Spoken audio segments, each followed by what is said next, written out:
ये कहानी है एक ऐसे योद्धा की जिसने जन्म तो लिया राजसी तेज के साथ, लेकिन पूरी उम्र अपनी पहचान के लिए संघर्ष करता रहा। सूर्यपुत्र कर्ण, महाभारत का वो नायक जो अक्सर खलनायक समझा गया, लेकिन उसकी शुरुआत ही एक रहस्य से हुई थी।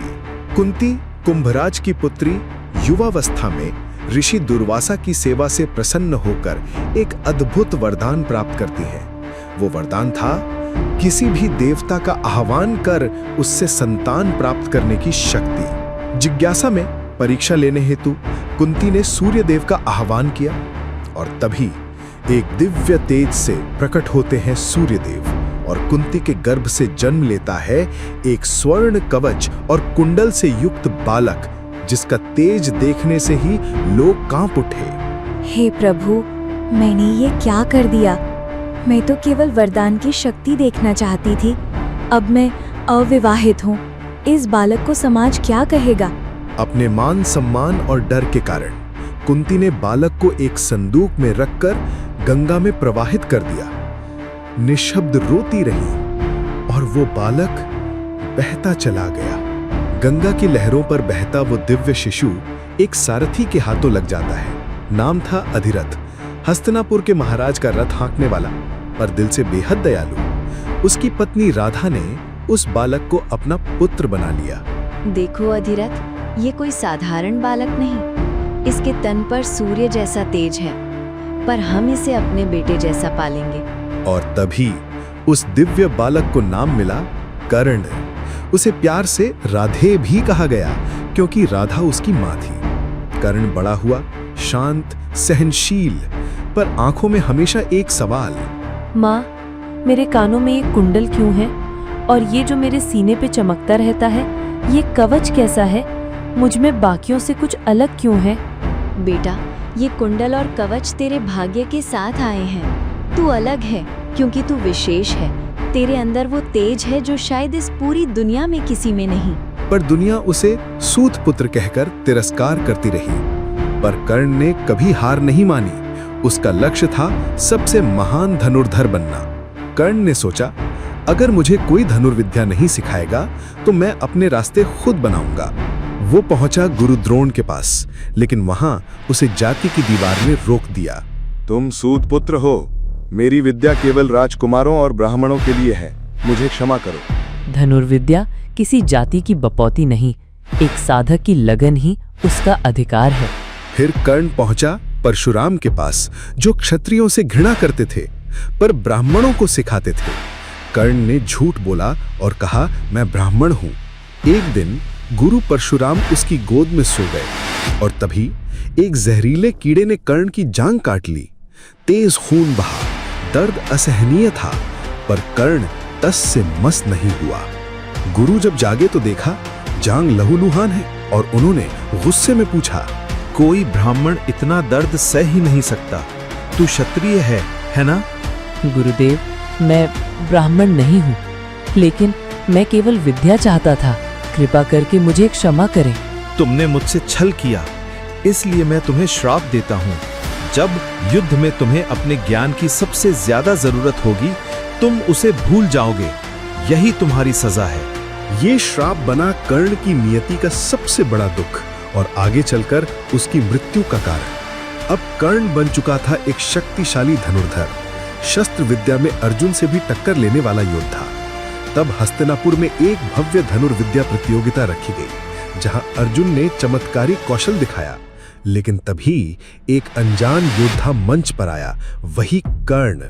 मैं भी वही कर सकता हूं जो अर्जुन ने किया, बल्कि उससे बेहतर।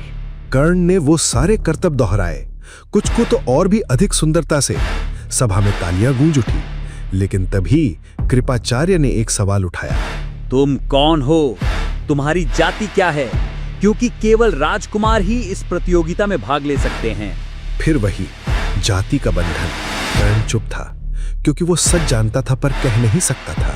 पूरी सभा में सिर झुका, लेकिन तभी, यदि कर्ण को राजपद चाहिए तो मैं आज ही उसे अंग देश का राजा घोषित करता हूँ। पूरा दरबार स्तब्ध रह गया। कर्ण की आंखों में चमक लौट आई। वो झुका और दुर्योधन के चरणों में प्रणाम किया। हे राजन, मैं जीवन भर आपका ऋणी रहूंगा। जो सम्मान आपने मुझे दिया उसके लिए मैं अपना सब कुछ समर्पित करता हूँ। बस वहीं से शुरू हुई कर्ण और दुर्योधन की अमर मित्रता, एक ऐसा बंधन जो धर्म और अधर्म के बीच फंसा रहा लेकिन कभी टूटा नहीं। कर्ण अब केवल योद्धा नहीं था, वो था दानवीर। हर सुबह सूर्य को अर्घ्य देने के बाद वो जो भी याचक आता उसे कभी खाली नहीं लौटाता। इंद्र को चिंता हुई क्योंकि अर्जुन के सामने कर्ण अजेय था। उसके पास था स्वर्ण कवच और कुंडल जो उसे जन्म से मिले थे। तब इंद्र ने ब्राह्मण का वेश धारण किया और कर्ण से मांग लिया वही स्वर्ण कवच और कुंडल। हे वीर, मुझे अपने शरीर का कवच कुंडल दान दो। मुझसे मांगने आए हो तो इनकार कैसे कर सकता हूँ? चाहे वो मेरी जान की कीमत पर ही क्यों न हो, मैं दान अवश्य दूंगा। और कर्ण ने अपने शरीर से वही कवच कुंडल काट कर दे दिए जिससे वो अजेय था। इंद्र भाव विभोर हो गए और बदले में उन्होंने दिया वज्र शक्ति, एक दिव्य अस्त्र जो केवल एक बार चलाया जा सकता था। इस त्याग के कारण कर्ण बन गया इतिहास का सबसे महान दानी, जिसने कभी किसी याचक को निराश नहीं किया। कुरुक्षेत्र युद्ध से पहले कृष्ण ने कर्ण से मिलने का निर्णय लिया। उन्होंने उसे उसका सत्य बताया कि वो पांडवों का सबसे बड़ा भाई है, कुंती का पुत्र, अर्जुन का ज्येष्ठ भ्राता। कर्ण, तू कौरवों की ओर नहीं पांडवों की ओर लड़ेगा तो युद्ध बिना रक्तपात के समाप्त हो सकता है। तू राजा बनेगा। हे माधव, मुझे ये सत्य अब क्यों बताया गया जब पूरी उम्र मैं सूत पुत्र कहकर अपमानित होता रहा? मैं जानता हूँ धर्म के सोर है, पर जिसने मुझे सम्मान दिया, जिसने मुझे अंगराज बनाया, मैं उसके प्रति कृतज्ञ हूँ। मैं युद्ध में रहूंगा पर अधर्म से नहीं लड़ूंगा। मैं अर्जुन से तभी युद्ध करूंगा जब वो मेरे समक्ष हो। कर्ण की निष्ठा को देख कृष्ण मौन हो गए। उसके बाद कुंती भी कर्ण से मिली और पहली बार कर्ण ने अपनी मां को देखा। पुत्र, मुझे क्षमा कर दे, मैं विवश थी। तू मेरा ही अंश है। मेरे 5 पुत्र हैं पर तू सबसे बड़ा है। माँ, आपने मुझे जन्म तो दिया पर अपनाया कभी नहीं। मैं वचन देता हूँ 5 पांडवों में से केवल अर्जुन ही मुझसे लड़ेगा, बाकी कोई नहीं मरेगा। पर माँ, मुझे अंगराज तर्ण ही रहने दो, क्योंकि मैं जो भी हूँ अपने कर्मों से हूँ। 17वां दिन कुरुक्षेत्र में अर्जुन और कर्ण आमने सामने थे। कर्ण ने अर्जुन को पराजित कर ही दिया था, पर तभी कर्ण का रथ भूमि में धंस गया। अर्जुन, धर्म कहता है जब शत्रु असहाय हो तो उस पर प्रहार मत करो। थोड़ा समय दो, मैं अपना रथ निकाल लूं, फिर युद्ध करो। जब अभिमन्यु को तुमने अकेले घेर कर मारा तब धर्म कहाँ था कर्ण? आज समय ने तुम्हारे अधर्म को लौटाया है। कृष्ण के इशारे पर अर्जुन ने बाण चलाया और कर्ण, जिनके रथ का चक्का जमीन से निकला नहीं, उनकी आत्मा अमरता में प्रवेश कर गई। कर्ण मर गया पर वो कभी हारा नहीं। उसने कभी किसी को दोष नहीं दिया, कभी शिकायत नहीं की। जिसने सम्मान दिया उसके लिए प्राण दे दिए। वो सूर्य पुत्र था पर हमेशा छाया में जिया और उसी छाया में अमर हो गया। सूर्य पुत्र कर्ण, एक ऐसा नाम जिसे इतिहास ने कभी पूरा न्याय नहीं दिया, लेकिन आज हम उसकी कहानी, उसकी पीड़ा और उसकी महानता को याद कर रहे हैं।